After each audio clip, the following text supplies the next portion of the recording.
Another day's work. Let's just keep it going. Take care of the little stuff that we need to clean up on defensive end. And, let's keep moving the ball, keep playing unselfish. Let's keep making plays for each other. Tell us, are you the best dunker on this team? We got a lot of guys that can do some things. Whenever Wiggs, decides to, he wants to get over the rim, I made him go get one today, so I try to get him going. Because Wiggs, he's still young, so I know he can still jump out the gym. Did Draymond's lob to you feel as maybe out of reach initially as it looked? That's a great question because it did look kind of out of reach, but I told him after the one in Sacramento, he threw me one like it was a little weird. I didn't see it at first, but I watched it and I seen it, and I told him I'll never leave him out there like that again. So I just made sure to just go up there, put a hand up, and I was able to touch it.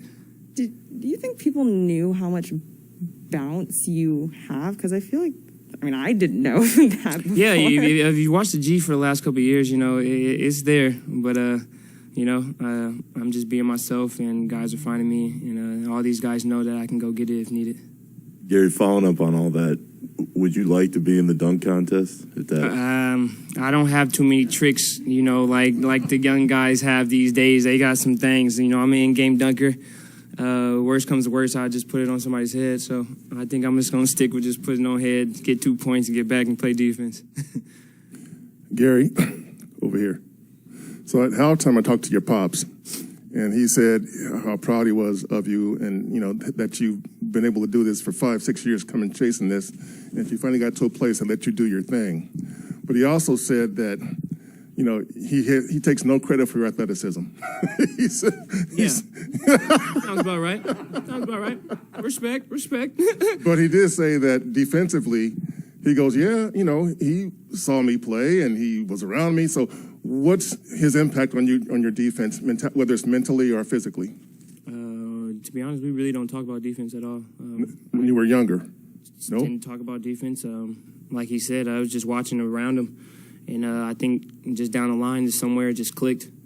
I knew that when I was young, I wasn't offensively, gifted like he was. So I had to do it on the defensive end, and I made sure I just was great at defense, and it led to steals, dunks, and that's how I got my offense going.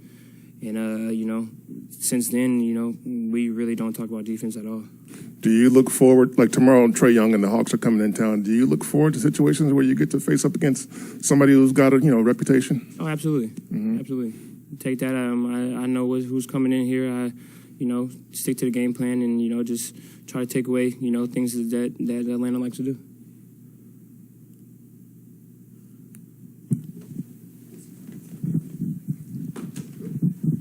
What did you think of the lift that you guys got from Otto tonight? Oh, normal. He's been hot, and, tell him to stay hot. And anyone he gets open and he gets a clean look at, let it go. We trust him, and, we run plays so we can get him going because we know how valuable he is, around the arc. Pretty consistently this year, you guys have defended well without fouling. There are a lot more tonight. Anything they were doing, you guys were doing, just a different officiating crew? We got to learn that different groups, are going to call the game different ways, and we just got to adjust to how the game's being called and the flow of the game. So I think we did that in the second half. Just showed hands and played together, send guys into crowds, and do what we do best: limit it to one shot, gang rebound, and get out in transition.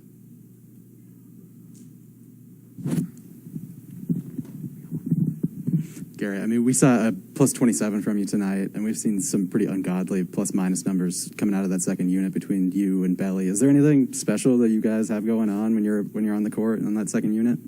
Just unselfishness, Belly, Juan, D. Lee. We got a number of different units. We can do JP in there, Wiggs. It's just everybody's being unselfish, and looking for each other. We have amazing shooting, so we got guys who can cut and create for shooters, and shooters that can create for cutters. So, we just go out there and we really just play basketball.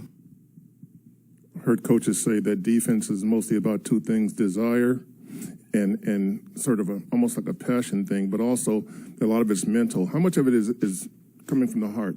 Pride. just wanting to be there? Probably 95% of that, you know. And one stop gets everybody going, gets everybody locked in, gets everybody, you know, excited to go down, you know, get a bucket and come back and let's get another one. Let's get out and get a run, and, you know. And so it just trickles down from the top to the bottom. And that first unit did a hell of a job tonight, you know, pushing that league and making stops. Draymond, of course, is normal. 30's getting hands on ball. Jordan's been phenomenal on the defensive end, you know. So we just got to keep it going, and, you know, anybody can make plays for us. Do you ever think back to just what it took for you to get to this point where it look, okay, you're going to be around now? Yeah, it took, 5-6 years, and just a lot of sacrifice. You know, it is what it is. It took 5 years to get here, so we here. Just seize the moment, seize the opportunity, and like you said, I'm just trying to stick around. Couple on Zoom real quick. Anthony Slater. Yeah, they're designing lob plays for you in the half court. Have you ever had that before in your career? Yeah, a few plays in the G. You know, make sure everybody go watch the G League. There's guys. There's a lot of people that sleep on guys. It may just because, you know, it's the G, but a lot of talent in this NBA in the league right now has come from the G League. So if you guys don't watch the G League, please go watch the G Leagues. There's guys that can, you know, really change games, you know, not just score 50 points every night, but help the teammates, help teams in multiple ways. So I mean it more from kind of the way they're using you, kind of, you know, 4-man, 5-man, kind of on the offensive end. Is that very new to you, or you know, in the G League, have you been kind of used essentially as a big? Yeah, in the G, I've been the 5-man guarding up against big fives in the last couple of years. So whatever I can do to help the team. You know, we have different lineups, small lineups. Play the dunker, come set screens. You know. Yeah, whatever we need. All right, one last question from James. Hey, Gary, it's James Hill with BNC Sports. Can you describe what your family legacy in basketball means to you personally, and you're able to live your dream right there in the Bay Area, and it's through hard work and effort, but can you just talk about what it means for you personally to be a Warrior and to play NBA ball? It's hard to put that in words, but more than anything, I wish my grandfather, Pops, and AP, my grandmother, was here, you know, for this moment. Rest in peace to both of them. But I know they watching from above. But just to see everybody come out nightly on a nightly basis, my uncles, of course my dad. I don't know how he feels, you know, playing here in the Bay with everybody. Earl sitting courtside, always supporting. He's always been there from the jump. I can't give you a word for it. It's just it touched right here. Every time I step on that court, every time I see family up there in the stands, it's just different. Great, thank you. I have a couple other guys in here shortly. Thanks, guys.